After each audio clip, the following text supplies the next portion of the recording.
안녕하세요. 남아주께로 10월 14일 큐티 가이드입니다. 오늘 함께 보실 말씀은 사사기 9장 22절에서 29절의 말씀입니다. 오늘 본문을 찬찬히 살펴보시면 8장부터 오늘 본문의 일까지 하나님의 개인적인 언약의 이름 여호와로서 전혀 언급되지 않았음을 보게 됩니다. 이것은 하나님을 완전히 삶 속에서 배제하였고 하나님을 예배하지 않았으며 고려하지도 않으려 하는 사회와 통치자의 모습을 그려내고 있음을 보게 되는데요. 민망할 정도로 하나님에 대한 이야기를 하지 않는 이 시대와 사람들 가운데 어떤 일이 있었을까요? 하나님은 이와 같은 자들에게 어떻게 행하실까요? 함께 말씀을 살펴보고 은혜를 나누기 원합니다. 1번입니다. 아비멜렉이 이스라엘을 다스린 지 3년에 어떤 일이 일어났습니까? 22절에서 23절입니다. 아비멜렉이 이스라엘을 다스린 지 3년에 하나님이 아비멜렉과 세계 사람들 사이에 악한 영을 보내심에 세계 사람들이 아비멜렉을 배반하였으니 요담은 이 우화를 통하여 세겜 사람들이 아비멜렉을 왕으로 세운 일이 의로운 일이면 그로 말미암아 기뻐하겠지만 그렇지 않다면 아비멜렉에서 불이 나오고 세겜 사람과 밀로 사람에게서도 불이 나와 서울을 태우게 될 것이다 라는 예언을 19절에서 20절에 하게 됩니다. 그리고 정확하게 이 예언이 3년 뒤에 오늘 본문에 기록된 것처럼 이루어지는 것을 보게 됩니다.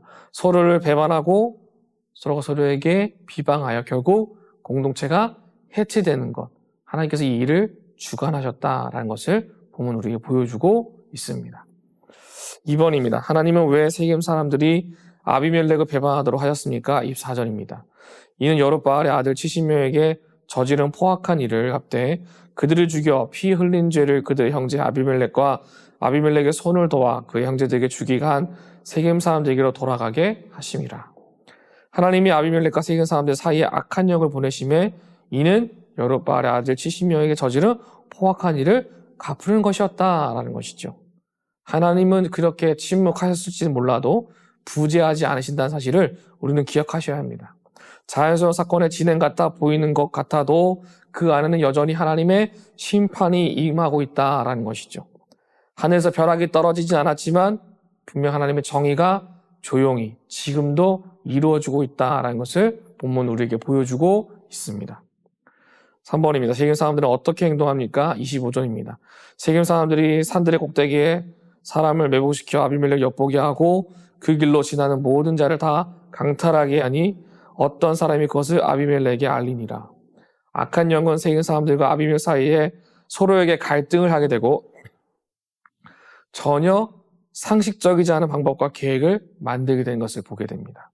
너무나 열악하고 빈약한 인간의 모습이 있음을 보여줌으로써 사람의 마음이 한없이 나약하고 결국 참된 평안이 주어지지 않았을 때 사람은 이렇게 바뀌어지게 된다라는 것을 본문 우리에게 보여주고 있습니다.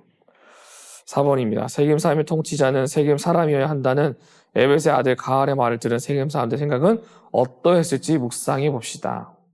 심판은 보이지 않게 다가오게 됩니다. 하나님이 세겜 사람들 마음속에 악을 나타내시고 하나님의 정당한 목적을 위해 사용하라고 보내신 영을 그 시대의 사람들은 보지 못했을 겁니다. 그런데 여러분 이 일들이 우리 시대에도 동일하게 이루어진다는 것이죠.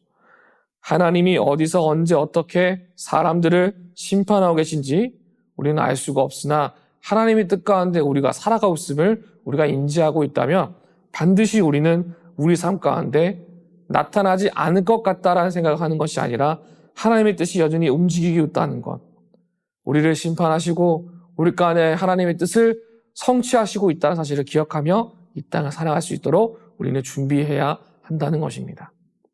마지막 5번입니다. 악으로부터 자유롭게 되기 위해 멀리 해야 할 것과 가까이 해야 할 것은 무엇인지 생각해 봅시다. 오늘 본문을 살펴보시면서 악에서 자유하기 위해선 내 속에 있는 권위의식에서부터 나오는 교만을 멀리 해야 합니다. 가까이 해야 할 것은 하나님을 외치는 것이 자주 많이 나타나야 한다는 것을 성경 우리에게 도전하고 있습니다. 저희는 생각보다 우리의 일상 가운데 하나님의 이름을 그렇게 많이 부르지 않습니다.